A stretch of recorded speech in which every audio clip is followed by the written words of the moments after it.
anak sa gawas ni Digong. Literal nga anak sa gawas na sa France. Hi, Tatay Digong. Maninoy Digong.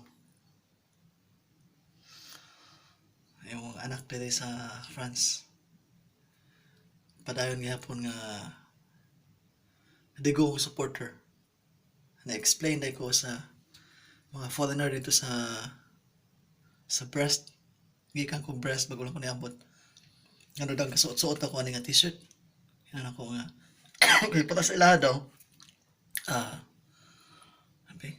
Okay, para sa ilaha daw. Bati ang image sa atong president tungod sa media dire. Pero yan ako nga di na tinuod ay. Adto mo Philippines niya, na-realize daw niya nga tinuod. Tinuod nga maayo gid siya. Kaya nakabisita sila sa Philippines man.